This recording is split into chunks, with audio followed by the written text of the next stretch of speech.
Olá, internautas do blog do Edson Silva. Eu me chamo Jaime Alice e hoje iremos debater sobre a economia do nosso país com a presença de dois estudantes de economia, Wesley Borges e Nathan Souza.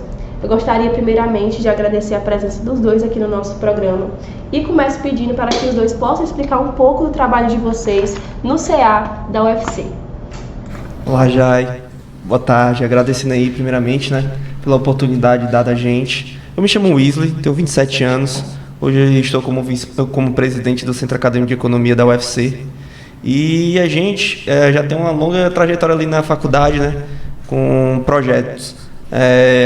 No caso, Nathan e eu fundamos uma liga, posteriormente depois uma empresa júnior no mercado financeiro. E hoje a gente está com esse desafio de tocar o Centro Acadêmico com nossos projetos, com nossas perspectivas. Meu nome é Nathan, tenho 27 anos também, faço parte do curso de Economia e bastante focado na pergunta que tu fez sobre o Centro Acadêmico, qual o trabalho que a gente desempenha lá. Principalmente o Centro Acadêmico, ele é uma organização que vai dar suporte ao aluno além da própria universidade. Então, suporte quando a gente fala é questão de carteirinhas, burocracia, tira dúvidas, mas a nossa proposta nessa gestão que a gente está fazendo agora, a minha do Wesley, é trazer o mercado mais para perto do estudante de economia e o estudante de economia mais para perto do mercado, para ele seguir as atualizações que o mercado tem realizado. Então, é natural do nosso curso que tem uma sistemática de que, aluno de economia, normalmente, ou ele vai ser acadêmico de economia, ou ele vai trabalhar no banco ou no ramo financeiro, só que isso não tem se tornado tão verdade. Ainda é o principal foco dos estudantes de economia, e afins, como de finanças também, ou atuariais, mas o mercado tem se atualizado e a gente tem, na nossa gestão, focado bastante em trazer os alunos para próximo e especializados para essa atualização e se inserir no mercado de trabalho, tanto nível Brasil quanto aqui Ceará. Em relação à faculdade de vocês, o curso também, a profissão, a futura profissão, eu gostaria de saber qual é o principal desafio da formação de economia. Eu vou contar com uma experiência minha, Acho que é a melhor abordagem, O curso de Ciência Econômica da UFC, eu creio, na minha visão, ele é muito difícil, vamos dizer assim. O aluno, ele chega com uma visão totalmente diferente. Isso até muito foi uma inspiração nossa para a gente conseguir criar a liga, depois posteriormente a empresa júnior, chamada hoje Invest Júnior. Justamente que a gente chegava lá, vamos entender aqui, vamos aprender sobre mercado, vamos aprender sobre economia nesse sentido, quando a gente chega lá, totalmente diferente.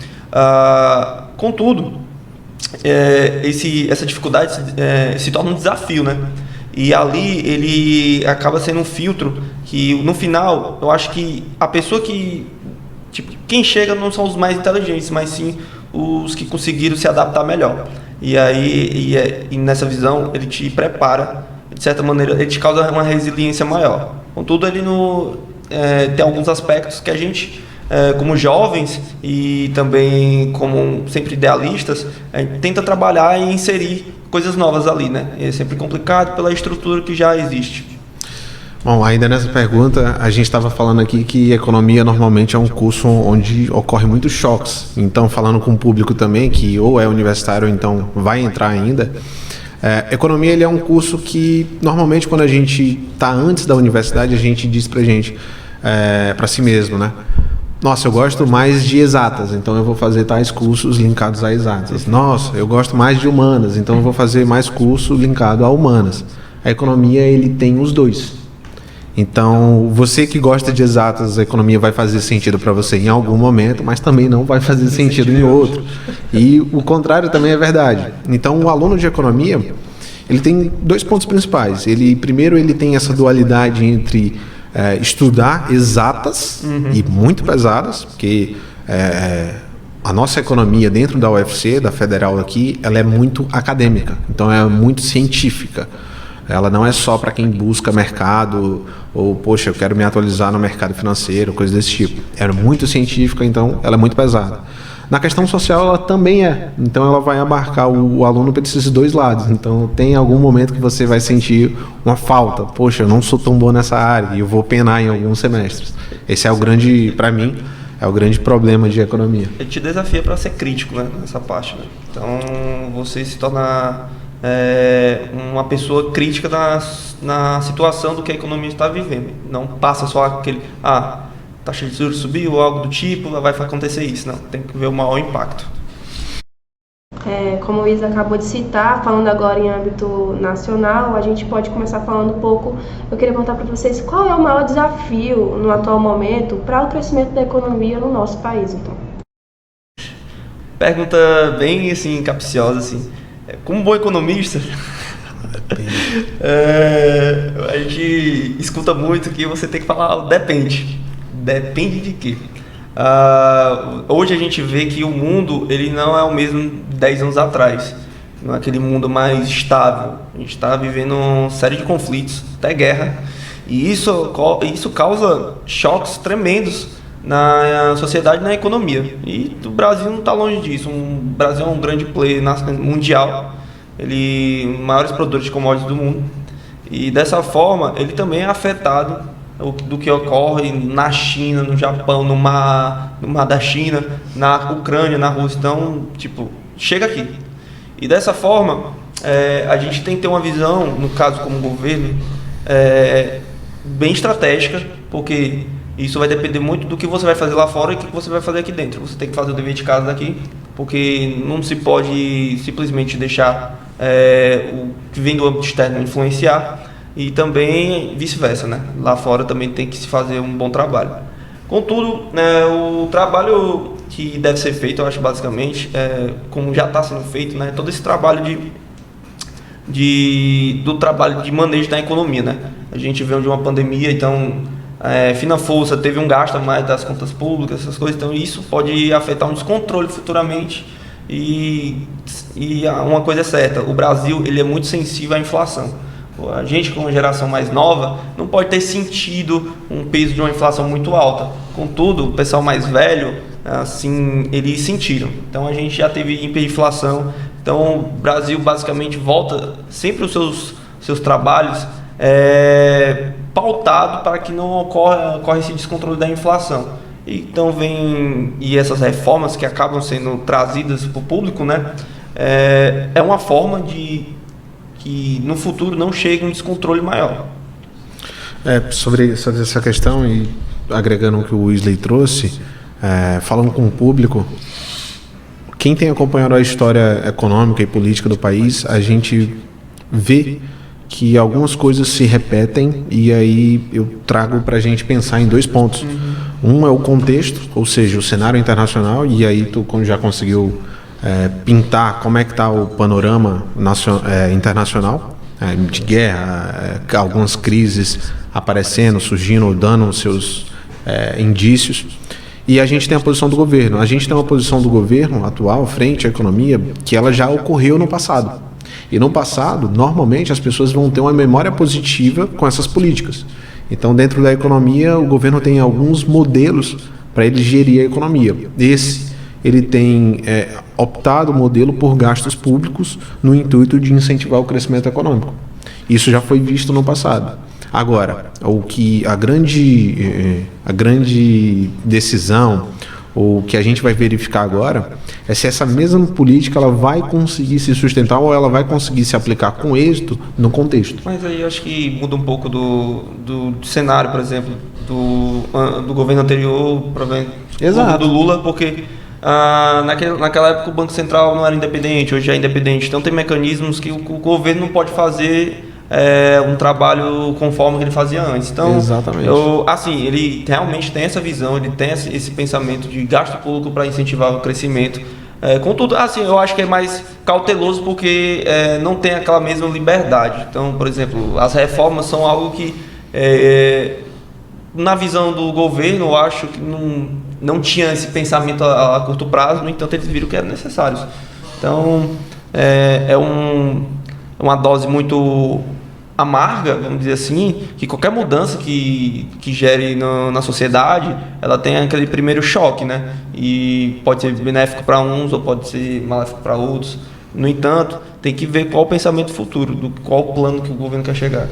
E no Brasil ele tem uma singularidade que nesses últimos tempos mudou muito, né? pensamento um lado, depois pensamento do outro. Então, não, eu sinto, assim, acho que visão minha que falta um pouco de coesão em certos aspectos, em certos projetos, que acho que os dois lados podem chegar no denominador comum. E dessa forma a gente perde um pouco. Acho que, por exemplo, na Alemanha, eles têm por exemplo, a esquerda ou a direita, eles têm alguns projetos que, poxa, aqui ninguém muda, aqui ninguém faz. Energia, hidrogênio para eles é nesse caso. Ninguém muda, independente do qual for o lado, o espectro, vai continuar o mesmo pegada. Acho que no Brasil falta um pouco disso.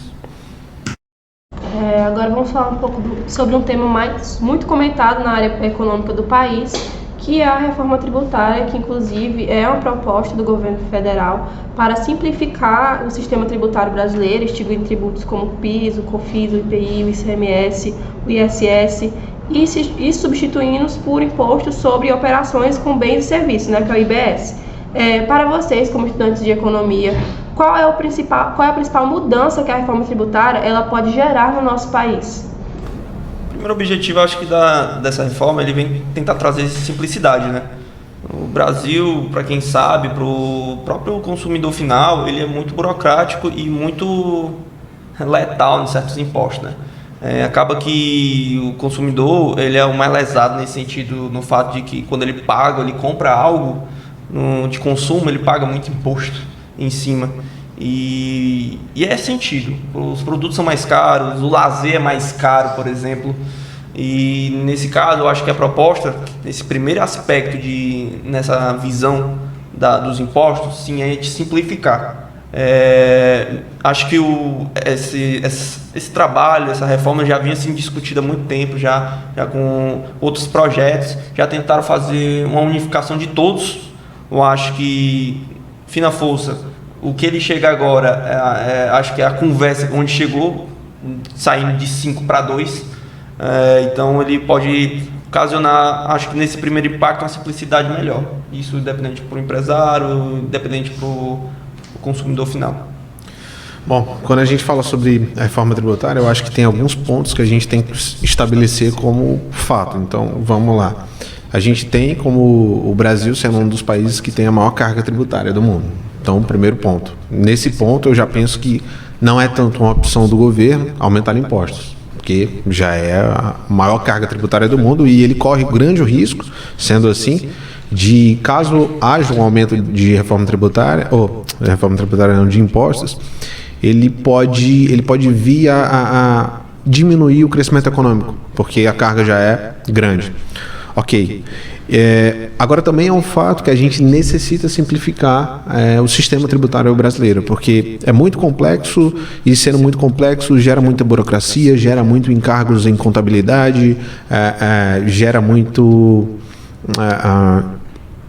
taxas que talvez venham para o consumidor e talvez elas pudessem ser evitadas. Então a simplificação ela é necessária, fato. Porém, o que o governo traz, e grande parte dos políticos já concordam, por exemplo, a gente já passou pela Câmara, agora vai para o Senado, que é, por dizer, uma PEC, né? O grande ponto a gente tem 5 impostos quando a gente fala na questão de consumo. A gente tem impostos de renda, consumo e patrimonial. A reforma ela vai falar bastante sobre consumo e patrimonial. No consumo, a gente tem 3 impostos que são da União, então a União decide como eles vão ser geridos, e a gente tem outros 2 impostos, um fica para o Estado, o ICMS, e o ISS ele fica para o município. Ok, tudo bem. E aí a gente vai ter uma simplificação, vai ficar um para a União e outro para estados e municípios. Ok. Isso é bom, isso simplifica, é um fato. Entretanto, ele só tem um problema. A gente tem um benefício gerado por competição quando a gente fala de imposto, porque quando fica a cargo do Estado ele decidir quanto de ICMS vai ser cobrado no Ceará, ou no Rio Grande do Norte, ou em São Paulo, ele tem como olhar, poxa, eu estou vendo que aqui os estados ao meu redor estão cobrando, estou dando um exemplo, tá? 12% de ICMS. Eu quero chamar mais investimentos para o meu estado, eu vou cobrar um imposto de 11%. Vai ter empresários ou então plantas industriais que vão se interessar por esse 1% a menos. E elas vão vir para onde está o seu estado. Exato, chamada guerra fiscal. É uma competição que é benéfica para os estados. O estado que cobrar menos imposto vai atrair mais investimento. Natural, normal. Segue a regra. Só que, quando a gente tira esse componente da jogada, quando a gente tira essa decisão do Estado, essa competição entre os estados, isso é ruim porque, poxa, se todos os estados do Brasil vão cobrar o mesmo imposto, eu não estou recordado agora quanto é a taxa, mas vamos supor que é 20%. Se todos cobram a mesma taxa, poxa, eu sou empresário, então eu cuido de uma planta industrial, eu vou fazer no Ceará ou eu vou fazer no Sudeste, onde eu tenho um estado que tem mais infraestrutura e mais público consumidor? Ele vai fazer onde tem mais infraestrutura, é natural, porque ele vai ter menos custos e mais consumidores. Então, isso talvez gere, do formato que está hoje, pode ser atualizado, gere problema para estados que não têm, regiões que não têm tanta infraestrutura como é o Norte e Nordeste. Então, é um componente que talvez deva ser repensado, mas é fato que precisa ser simplificado. Mas aí, Natália, acho que é bom explicar para o público também por que o pessoal está querendo tirar essa guerra fiscal, né? Porque a gente só está mostrando do lado negativo que pode ocorrer com essa guerra.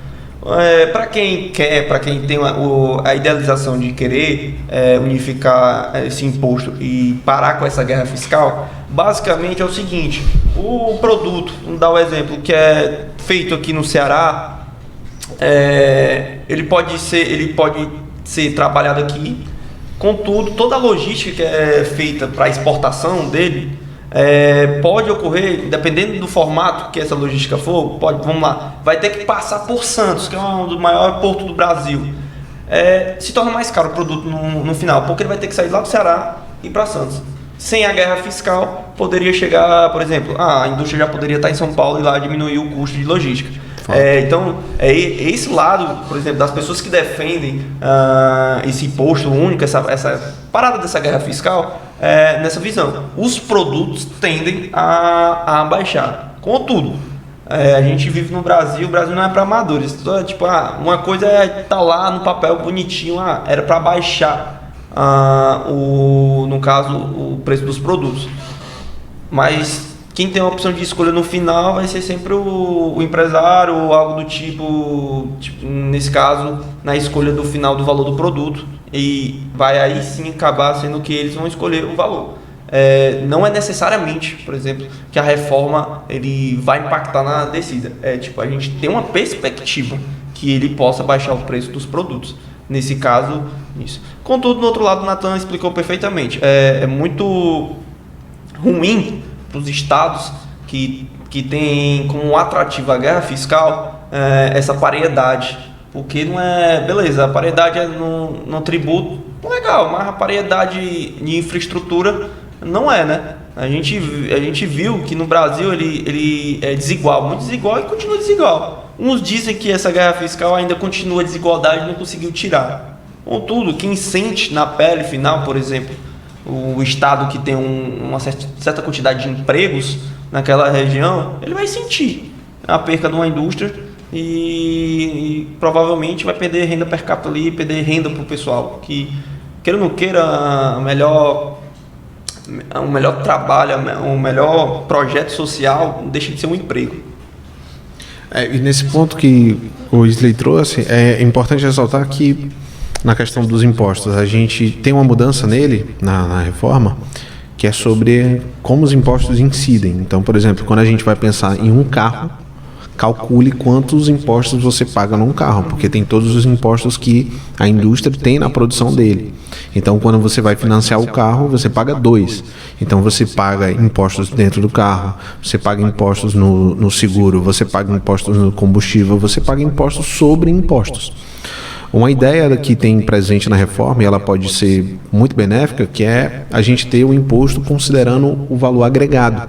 Então, de cada parte da cadeia de produção, desde a matéria-prima até quando ele passa pela montagem, quando ele passa pela estética, cada ponto desses, ele vai aumentando o valor agregado naquele carro. Então, por exemplo, a indústria base, ela pega a matéria-prima para o carro e vende por 100. A próxima indústria trabalha em cima dele e vende por 200. Opa, temos 100 agregado aí nessa conta. Então, ele vai incidir sobre o valor agregado. Isso é interessante porque evita da gente ter um somatório de impostos sobre impostos sendo multiplicado no final. E isso pode, como tu bem falou, diminuir o valor dos preços aqui, o valor final dos produtos que a gente consome. Mas esse ponto ele deve ser, talvez, a minha visão, deve ser revisto, porque a guerra fiscal pode ser interessante para o Brasil.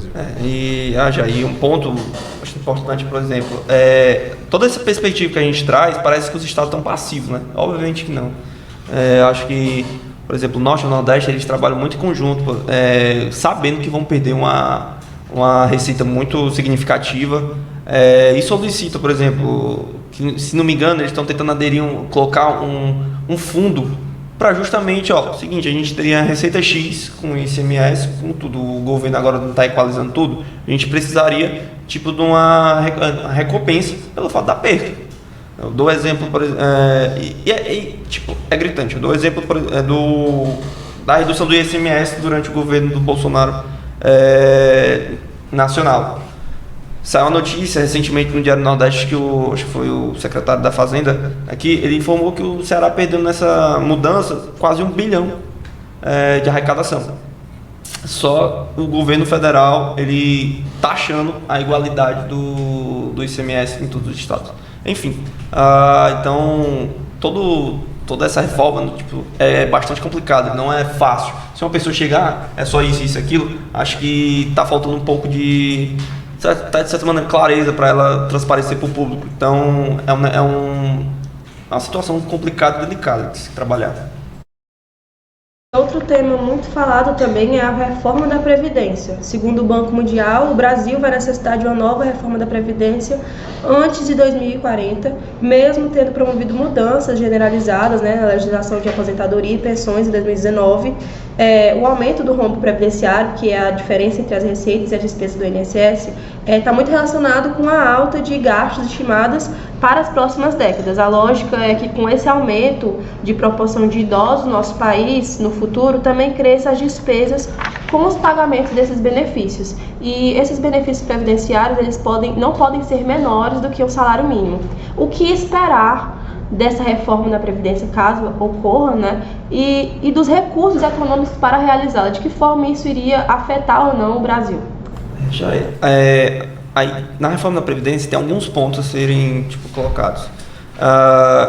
Exemplo, o Japão hoje ele acaba fazendo uma reforma da Previdência a cada 5 anos. Então já temos experiência no mundo que a reforma sempre vai vir. Outra, a questão da natalidade no Brasil. O Brasil não cresce mais como antes. Então, de 1980, 70, 80. Então, você vê aquele índice, que a gente vê bastante no ensino médio, etário, ele está meio gordinho, porque meio que achatou, não está tendo mais aquele crescimento de pirâmide. E isso coloca muito, por exemplo, na última reforma que teve, que o regime anterior era basicamente o seguinte: o pessoal que estava chegando, ele pagava para a pessoa que estava aposentada. Contudo, hoje em dia é diferente. Se tem menos gente nascendo, fica complicado aquelas pessoas pagarem para outras pessoas estarem recebendo a aposentadoria. E o que eu vejo todo o trabalho de qualquer governo é tentar entregar uma melhor qualidade de vida para a sua população. E dessa forma, uns mais, outros menos, acaba sendo entregado, por exemplo, a expectativa de vida do Brasil já aumentou. Isso é um ponto positivo. Então, dessa forma, o pessoal está vivendo mais. Eu acho que, na minha visão, não poderia ser penalizado esse aumento da longevidade, essa qualidade, essa melhora da qualidade de vida. Então, a reforma da Previdência ele é muito sensível. No meu ver, vai acabar tendo uma reforma até antes. Eu acho que em 2040 ainda é longe, provavelmente. Na reforma que passou do governo anterior, a perspectiva, se não me engano, era de 10 anos, 10 a 7. Então é algo que vai vir já bem antes mesmo. E tem que ver como é que vai ser entregue.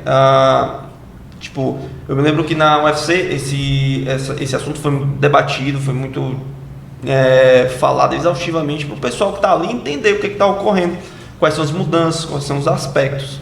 E tipo, não é fácil. Acho que tem que ver, essa última ela tirou muito benefício anterior, tipo, aumentou a perspectiva de vida, que aí, na minha visão, é correto se o pessoal vive mais. Eu sei, tipo, o pessoal vai na pegada de querer se aposentar e tal, e tipo, nem todo trabalho ele é de maneira igualitária. Por exemplo, tem trabalhos que tem condições mais severas do que outros. A gente estando num escritório não é a mesma coisa do cara lá do chão de fábrica que tá carregando cimento ou algo do tipo. Tem essas nuances, contudo, na minha visão, acho que vai ser bem antes essa reforma que vai estar por vir aí. Sobre essa tabela que ele falou, da questão de perspectiva de vida, o que ele quer dizer? É porque normalmente quando você vai entrar em INSS, né, para se aposentar, tem uma tabela lá, T400, T80 e tanto, que ela vai dizer normalmente em qual tabela o seu INSS ou o seu benefício ele vai ser calculado. Ora, conforme a tabela no qual o seu vai ser calculado tem uma expectativa de vida maior, é natural que o seu benefício seja menor. Porque você já sabe que o INSS ele vai ter que contribuir para a sua, ele já tem uma expectativa de contribuir para a sua aposentadoria bem mais. Então ele faz esse cálculo. O que ele falou, o que o Wesley falou, é interessante porque a gente sente bastante esse assunto em países já desenvolvidos. Então, o Brasil é um país em desenvolvimento, faz parte do BRICS, mas em países desenvolvidos isso é um ponto muito batido, porque em países desenvolvidos eles sempre vão sofrer economicamente com a população mais longeva, uma população de entrantes na economia menor, porque a gente tem N assuntos, mas, por exemplo, nos últimos anos a gente tem bastante pesquisas com a geração neném, que tipo, nem estuda, nem trabalha, então são menos contribuintes. A gente tem novas formas de emprego, por exemplo, hoje é muito mais fácil você ter um emprego remoto em outro país. Ora, já muda o formato de contribuição para o seu país. Então, a gente tem toda uma dinâmica econômica acontecendo, de país desenvolvido acontecendo, que vai fazer a gente sempre bater nesse ponto de reforma tributária, porque a gente tem uma população mais longeva, a gente tem uma população mais nova, que não trabalha tanto, não só aqui no país, mas o formato de emprego é totalmente diferente, às vezes opta por uma previdência privada, e por aí vai. E, Nathan, acrescentando, até a forma de emprego é diferente antigamente. Por exemplo, a tecnologia ela veio para colocar novos empregos, no entanto também tirou muitos empregos. Então, como você fala, a dinâmica é totalmente diferente. Não dá para, o mesmo regime ele perdurar um bom tempo, porque a economia, a forma de como o país gira se torna diferente. Os modelos que a gente tem como solução são muitos, espalhados pelo mundo, mas normalmente eles batem na coparticipação daquele que vai se aposentar na questão de aplicação do seu dinheiro em um fundo. Então, por exemplo, ele vai para o INSS, o governo cuida, mas aí normalmente uma proposta que possa vir de o governo buscar fazer fundos para gerir esse dinheiro, gerar recurso, mas querendo ou não, até a gestão desses recursos eles não traz uma perenidade dos rendimentos e não é tanto quanto do que algumas pessoas necessitariam no momento de se aposentar. E eu acho também, provavelmente o caminho que os países estão fazendo nesse tipo de previdência é a maturação da população enquanto a educação financeira. Nem todo mundo tem uma educação financeira ideal para ela mesma estar, por exemplo, gerindo o seu patrimônio a longo prazo, no caso, a sua previdência, né?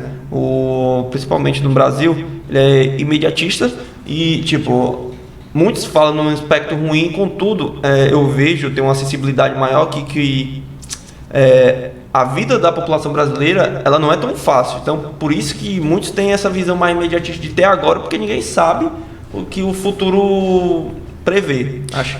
Então, isso é um ponto importante quando a gente fala sobre educação financeira. Às vezes, muitas pessoas não veem um link disso com previdência, mas tem total, porque, por exemplo, Estados Unidos é um país onde mais de 50% da população investe em bolsa. Ou seja, então eles vão ter, querendo ou não, por investir em bolsa, você pode investir da forma correta ou não, mas eles vão ter naturalmente um nível de educação financeira maior do que o brasileiro. Porque o brasileiro, 8% investe em bolsa, investe ativamente, só 8%. Então a gente sabe que aqui não é tão difundido a educação financeira, ou seja, as pessoas não vão ter um controle financeiro tão grande. Então, quando você tem uma população que não tem um controle financeiro tão grande, ou então um planejamento de futuro financeiro, é natural que ela vá depender mais do governo. Ela vai depender mais de uma assistência do governo para se aposentar. Em questão da educação financeira, eu vou já entrar em relação a isso, mas eu gostaria de comentar aqui sobre, nos últimos dias, que uma ata do Comitê de Política Monetária, que é a Copom, indicou que foi diminuída a taxa básica de juros da economia em meio ao ponto percentual. Ou seja, com isso a taxa básica de hoje está em 13,25% e deve atingir 11,75% até o final do ano. Qual é o impacto dessa redução? Não... É um tema muito sensível. Aí sim entra muito depende. Qual é a sua visão? Para alguns é bom, para outros não é. Por exemplo, o Brasil ele é muito afetado ainda para o meio externo. E vamos lá, a taxa de juros está alta, ela tem um motivo por estar alta. Na visão de quem vê a taxa de juros não alta, sim ideal, basicamente é porque, por exemplo, a maior economia do mundo, dizer assim, ou uma das maiores economias e bastante relevante, a dos Estados Unidos, eles estão passando por uma inflação e nessa maneira estão aumentando sua taxa de juros. Por exemplo, um investidor, quando ele tem um dinheiro lá parado e ele pensa em investir, ele quer saber vários aspectos. Por exemplo, o risco, o quanto vai vir de retorno. Por exemplo, ele vendo que os Estados Unidos tá entregando uma taxa, não me engano, agora não sei o momento quanto é que está dele, mas vamos lá, 5%, 6%, ele vai preferir um risco menor e ganhando bem nos Estados Unidos que vindo para o Brasil pagando 13, antes 13,75, né? E dessa forma pode ocorrer fuga de capitais quando há aumento, quando tem aumento. Então essa competitividade desleal perante o mundo é um livre comércio da taxa de juros. Eu quero ter o recurso, então eu posso oferecer isso. Agora, o outro lado da moeda, né? A taxa de juros alta, ela tem um impacto muito grande no Brasil perante, por exemplo, o empresariado e outras pessoas. Isso, onde haver juros, a taxa de juros está correlacionada. Juros do cartão. Se o Brasil hoje é um dos maiores juros do cartão, tem da rotatividade do cartão, está relacionado à taxa de juros alta do Brasil. O crédito, que é aquele recurso que estimula o crescimento, fica difícil. Você pegue com a taxa de juros alta e 13,25 ainda é alta para um cara que, por exemplo, hoje não. No passado recente, o Brasil teve menor taxa histórica de 2%. Diferente, você pega 13%, olha a diferença, quem pegou há 2 anos atrás a 2%. Então, ele tem um impacto muito grande nisso. Mas assim, como eu falei no começo, é uma palavra que um tema que depende muito. Brasil, mundo, eu vou ter que concorrer com o mundo. Os Estados Unidos se aumenta, eu vou perder dinheiro. Ou então, quem é meu concorrente páreo? Eu te dou o México. O México é um país em desenvolvimento que tem uma moeda praticamente parecida com o Brasil. E ele está com a taxa de juros relativamente com o Brasil. Se o Brasil desce, então o dinheiro, a fuga de capital para lá, se isso pode correlacionar a algo, instabilidade no mercado brasileiro, que pode afetar a inflação. Mas, basicamente, se a taxa de juros mexe, está alta ou está baixa, ela vai afetar principalmente a inflação, pelo menos na visão do Banco Central, a inflação. Então, basicamente foi o que eu quis mencionar. Tem que ser o depende, tem que ver o lado da moeda, a ótica que você está enxergando.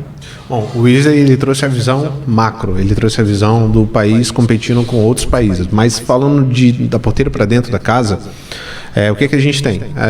Recentemente a gente tem visto partidos ou então políticos do espectro mais da esquerda criticando o Banco Central pela taxa de juros que está alta.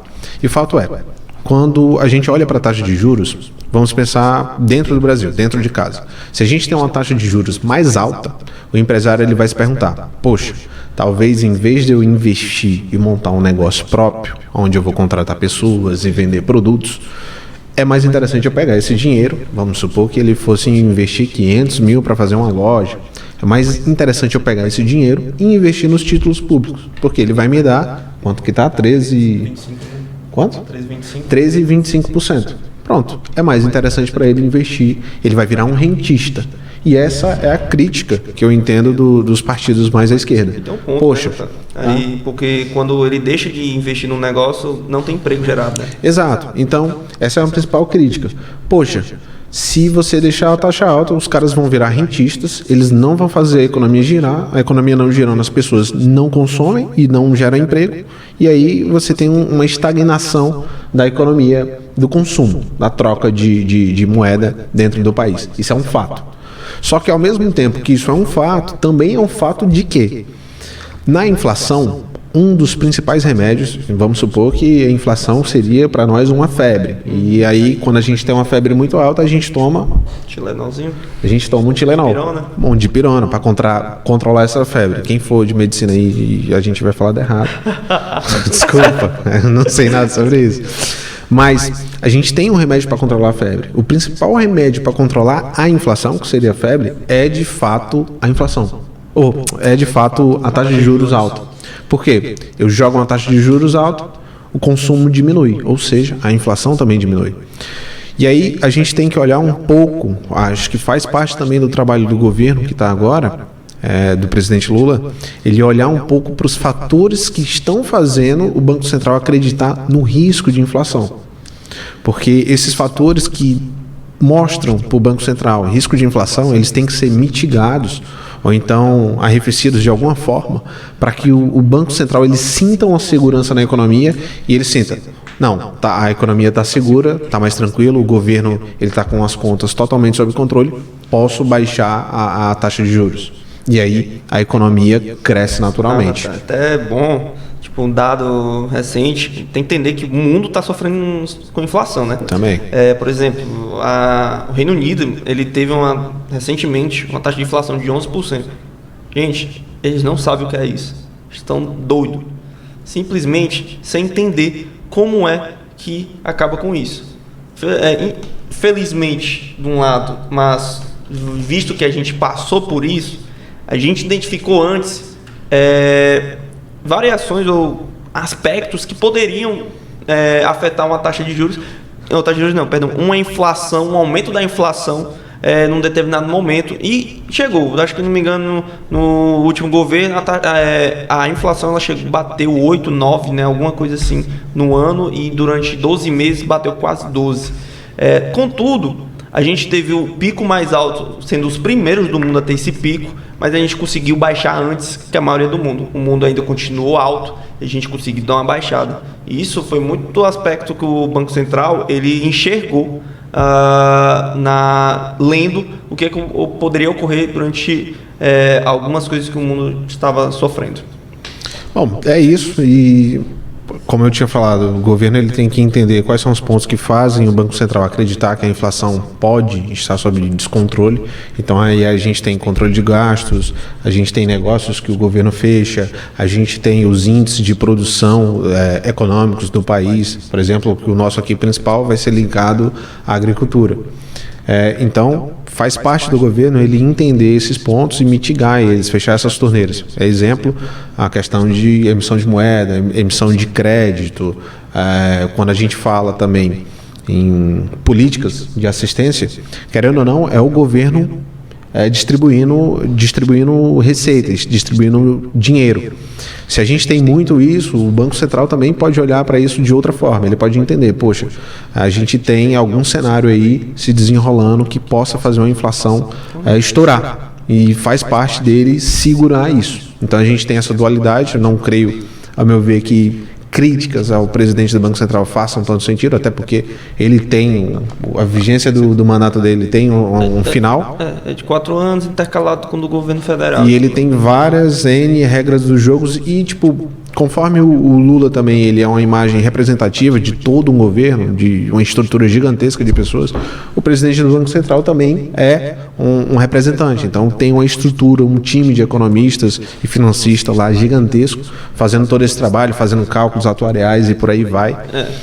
Assim, na minha visão, o relacionamento tem que ser mais conversado, mais pacífico. Eu acho que não é bom ver, por exemplo, intrigas entre os dois, tipo, na mídia ou algo do tipo. Eu acho que cada um tem uma visão de que quer deixar o Brasil melhor, né? Eu acho que não é pelo contrário. E no meu ver, assim, conversando, tendo um trabalho conversado, dialogado, a comunicação fluindo, há coisas positivas. Por exemplo, o Brasil recentemente teve uma taxa de risco. Todos os países do mundo têm uma taxa de risco, e o Brasil ele teve ele subiu de nível na taxa de risco. Isso é um sinal bom. Então, um trabalho, se os dois trabalhando em conjunto, que pode a longo prazo funcionar. Só um detalhe, só lembrando, ele subiu na taxa de risco, quer dizer que o risco dele diminuiu, tá? Então ele tem uma nota maior, e o risco perfeito, dele é menor, é mais tranquilo investir no Brasil. Verdade. E mais ou menos isso. Trazendo agora um pouco para o âmbito estadual, eu gostaria de saber sobre algo que é muito comentado em relação à economia do nosso estado, que é a relação das energias renováveis. Inclusive, o estado do Ceará ele é o primeiro do Brasil a aderir ao Pacto do Hidrogênio Renovável, que esse pacto, inclusive, representa um marco, né, na transformação socioeconômica do estado e do país como um todo. Gostaria de saber se para vocês, de que forma isso afeta positivamente ou negativamente a socioeconomia do nosso estado.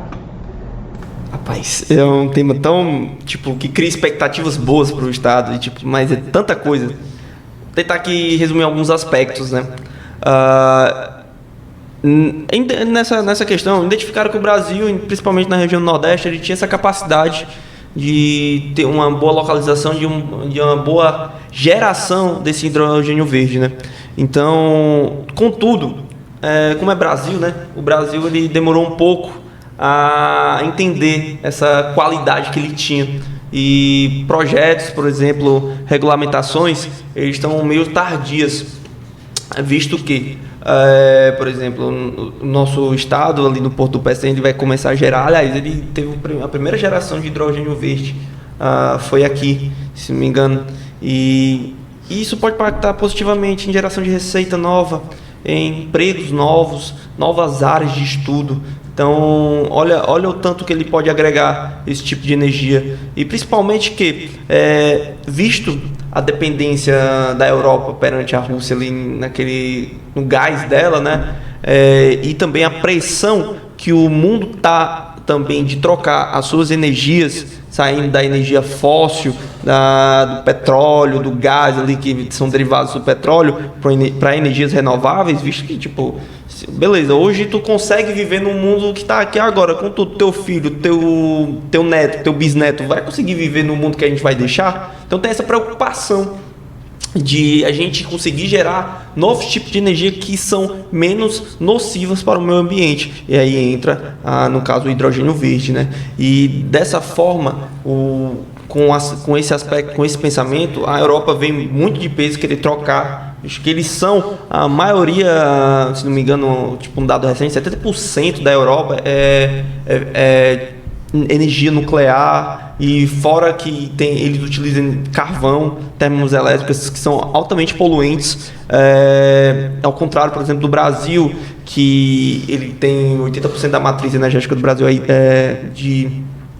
agora, renovável. Não, renovável não, na água pluvial. Eu esqueci. Hidrelétrica, perfeito. E tá aumentando esse tipo de energia renovável, solar, que o Ceará simplesmente a parte que não falta aqui é sol, né? Então, a gente tá perdendo tempo de expandir mais esse tipo de energia solar e energia eólica também, que é muito forte. E nessa energia, e também com esse pensamento das energias renováveis, por isso que foi pensado que o Nordeste brasileiro ele tinha uma vantagem comparativa muito forte perante o mundo, porque para se fazer esse tipo de energia também requer gasto de energia. esse tipo de energia renovável, se você faz muita energia renovável, por exemplo, eólica e solar, você afeta, agride menos o ambiente para produzir a energia, no caso do hidrogênio verde. E alguma coisa nesse sentido? Bom, quando a gente pensa nesse assunto, o Wesley falou bastante e eu acho que o que eu vou falar corrobora apenas com o que tu falou, porque tu foi bem amplo. Quando a gente pensa nesse assunto, a gente primeiro tem que olhar o seguinte: a gente tem uma população mundial de 8 bi já. 8 bi. Então a gente tem um crescimento populacional mundial muito grande. Só que quando a gente fala desse número, a gente sempre pensa em alimento. A grande preocupação é alimento, mas tem uma outra preocupação também, que é energia. E falando de forma bem macro, o ser humano, a gente como ser humano, a gente está buscando sempre novas fronteiras. E há exemplo que a gente vê na exploração espacial. Então, cada vez mais a gente tem uma demanda energética, como foi no Brasil no tempo de criação da Itaipu. A gente tinha várias crises de energia, quedas de racionamento de energia, e agora, por conta de toda a mudança da plataforma de energia do Brasil para o foco em hidrelétricas, a gente não sofre com isso. Eu lembro que em 2004 talvez tenha tido grandes apagões. 2001, acho que foi 2001, coisa do tipo, no Ceará, principalmente. Mas a gente não sofre mais com isso. Só que isso é um temor que ele está vindo à tona, porque a gente tem uma demanda maior de energia agora, ok? E ao mesmo tempo a gente tem uma preocupação ambiental, um efeito estufa. Só que o Brasil, ele, ao meu ver, ele tem se tornado como um exemplo de geração de energia, porque grande parte da energia dele ou é renovável, é limpa. Então, vamos supor, eu sou uma pessoa que eu não quero contribuir para o efeito estufa. Tudo bem, eu quero um carro elétrico. Tudo bem, faz sentido para você aqui no Brasil, mas não faz sentido para você se você for europeu. Porque você vai botar energia no carro e a produção de energia veio de uma termoelétrica. Você teve que queimar não sei quantos quilos de carvão para você carregar o seu carro. Poluiu o mundo.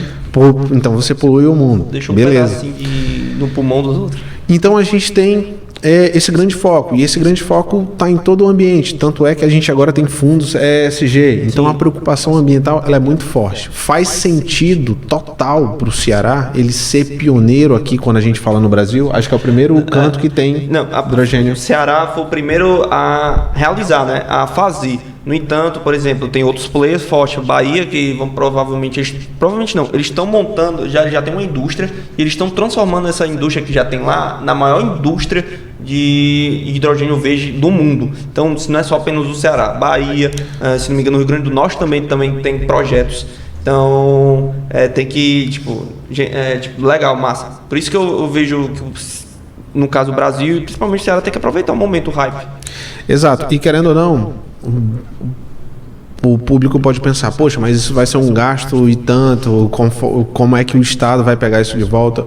Querendo ou não, a gente tem hoje um comércio de créditos de carbono. Sim. Então o Brasil, ele é um grande beneficiário desse crédito, porque tem países que a planta industrial dele, a planta energética dele é toda focada em termoelétricas, em carvão, em combustível fóssil. Para ele é muito demorado fazer essa transição, mas é natural que ele o faça, porque é o principal foco de algumas reuniões mundiais, de pactos globais. Só que essa transição ela demora. Então, como é que eu faço o meu país ele ser verde, ele ser um pouco mais limpo, sendo que eu tenho que fazer essa transição demorada? Eu pago créditos de carbono para quem já é, e o Brasil já é. Conforme o Ceará entra nessa disputa de hidrogênio verde, de se tornar cada vez mais limpo, e a gente aqui, lembrando, a gente tem fazendas de produção de energia eólica e fazendas de produção de energia solar. Agora, com a entrada do player de hidrogênio, a gente tem um foco total na energia verde. Então, a gente pode vender esses créditos, é natural que a gente faça isso, e aí esse dinheiro volta como investimento. Acho que falta um pouco da parte política, principalmente aqui do Estado, dar a noção de que, poxa, isso daí pode ser uma nova fronteira tecnológica ou algo do tipo disruptiva para o Estado. Isso daí, o nosso Estado ele pode sair de um patamar para um outro, assim, focando nesse tipo de energia. Por quê? Porque o mundo necessita de mudar a sua matriz energética, principalmente os países desenvolvidos. Questão geopolítica, questão realmente necessária de energia. Acho que um ponto aqui que a gente não falou é que para os países crescerem é necessário energia. Tipo, país não cresce energia. Um governo, ele vai sempre chegar, eu vou querer crescer 2, 3, 4, 5. China, 16%, ele necessita de energia. Então, o pessoal tem que ter essa noção dessa oportunidade que eu espero que o Ceará consiga agarrar de maneira muito forte. Porque a gente tem essa oportunidade, no entanto, os outros países não estão cruzados esperando, não. A Austrália já tem seu parque elétrico já todo projetado, que vai querer até 2025 ser o maior do mundo. A China quer fazer um de 2030 maior do mundo. Então a gente pode ficar um pouco para trás se a gente não conseguir realizar o que a gente tem aqui. A gente está chegando quase ao fim do nosso programa, mas eu queria voltar agora ao tema de educação financeira. O Brasil é um país em que somos praticamente analfabetos funcionais e finanças pessoais. Há uma importância nessa educação na adolescência. Nós temos hoje muita questão da geração de investimento, que são os jovens que fazem investimento na Bolsa de Valores. Então eu gostaria de saber, para vocês, esses jovens que estão nessa fase de investimento, é possível incluir mais essa educação financeira na vida dos jovens, trazendo mais benefícios? Como eu disse, é uma geração de investimento que está cada vez mais dentro dessa questão econômica do país. Então, como essa educação financeira nas escolas, no caso, começando desde novo, ela nos ajudaria na economia do país? Quer falar? Começa tu. Eu vou até trabalhar para o meu lado, nesse sentido. Eu acho super importante. Eu fico triste quando eu vejo pessoas criticando quando tem uma iniciativa de a gente precisa colocar a economia dentro das escolas. Porque na minha visão, acho que se não tem economia nas escolas, ou se a pessoa está indo contra esse tipo de projeto, é porque ela ganha com o desconhecimento da população. É simples. Acho que não só tem a ganhar o pessoal, se a pessoa tem a maturidade suficiente de entender o que está acontecendo com o seu dinheiro, o que está acontecendo com o seu país, com a economia, realmente vai dar um passo além como sociedade, a população. Educação financeira, acho que tem vários projetos tentando ser inseridos, mas, enfim, não é um fator unânime, nem todo mundo quer. Acho que precisa de outras matérias antes. Também tem que ver o lado de que não pode enrijecer tanto o conteúdo ensinado nas escolas, mas o impacto, eu acho que de uma educação financeira boa desde criança, você tendo ali, é muito maior do que você for ter que só aprender só quando está na vida adulta. Eu acho que se a criança ali tem a oportunidade, claro, se a criança tem toda uma estrutura de receber essa educação, e isso não difere das outras que não tenham, mas tem que ter a acessibilidade que prova, como eu já falei anteriormente aqui, boa parte da população brasileira está pensando primeiro em sobreviver do que viver. Mas eu acho que não se pode negar o conhecimento, e o conhecimento é válido. A educação financeira, quando a gente fala disso, primeiro o foco é quanto mais cedo melhor, porque ela é tão basilar quanto uma linguagem matemática ou linguagem mesmo de você, aprender a falar. Então a gente sabe, é muito importante a alfabetização. A economia é quase a mesma coisa, porque a economia ela não vai falar só sobre dinheiro, é sobre você gerir seus recursos. Então quando a gente ensina isso desde o berço, desde criança, passa para o adolescente e para o jovem, eu torno aquela pessoa capaz dela ser mais crítica na questão de gestão de recursos. E quando ela começa a pensar, ela entra nesse jogo de pensar na gestão dos seus recursos, ela começa a pensar em mercado. Então, ela começa, como eu vou me inserir no mercado? Qual é o meu planejamento de futuro profissional? Como é que a minha família está estabelecida nessa questão de economia? Exemplo, é natural a gente ver várias famílias fazendo dívida, atrás de dívida para pagar as contas. Então, a gente vê pais falando com os filhos para pegar o nome, para fazer empréstimos. Isso no Ceará a gente conhece. A gente sempre conhece alguma família que faz isso de alguma forma. E é natural é importante, na verdade, a gente ter essa educação financeira para a gente ter uma gestão melhor. Então, a gente tem famílias que, por não ter educação financeira, e isso eu falo desde o pai, porque é natural que o pai acredite que saiba sobre gerir recursos, mas às vezes não teve esse contato.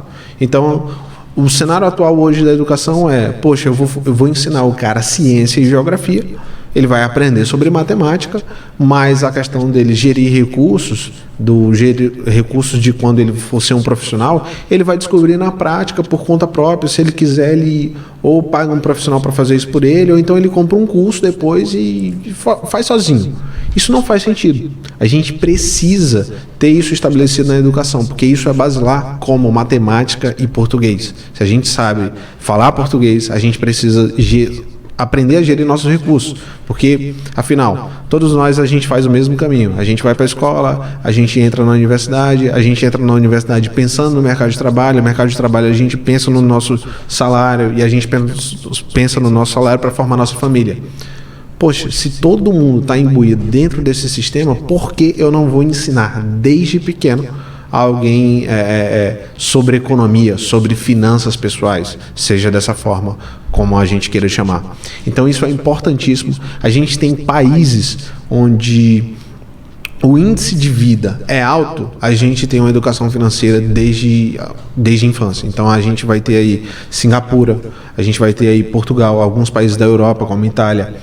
Então todos os países, ou grande maioria deles, onde a gente tem uma qualidade de vida boa, a gente tem uma população disciplinada quando a gente fala na questão de financeira, quando a gente fala na questão econômica. Então, para mim, não faz nenhum sentido, seja porque seja qualquer político ou qualquer pessoa ser contra eu ensinar. Porque, por exemplo, se eu disser, não, vamos tirar ciência, vamos tirar matemática do currículo, todo mundo vai criticar, porque não faz sentido não ter.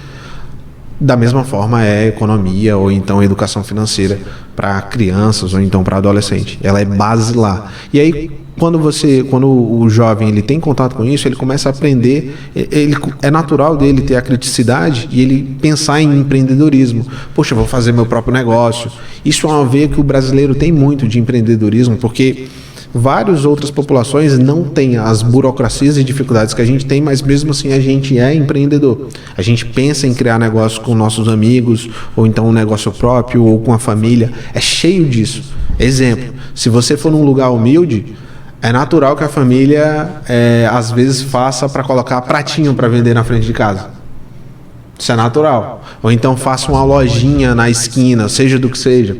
Então a gente tem essa veia empreendedora, só que ela não é bem desenvolvida e não dão substância. O governo ainda não dá, o Estado, não vou falar esse governo em si, mas vou falar o Estado de uma forma, o Brasil, ele não dá subsídios para a gente ter essa criticidade, ele não dá subsídios para a gente ter essa veia empreendedora. A gente tem porque é natural da gente, mas a gente não tem um ambiente favorável a isso. Nós estamos chegando ao fim do nosso programa. Eu gostaria de agradecer a presença do Wesley e do Nathan no programa de hoje. E você pode acompanhar mais notícias no nosso blog, o blog do Edson Silva. Até mais!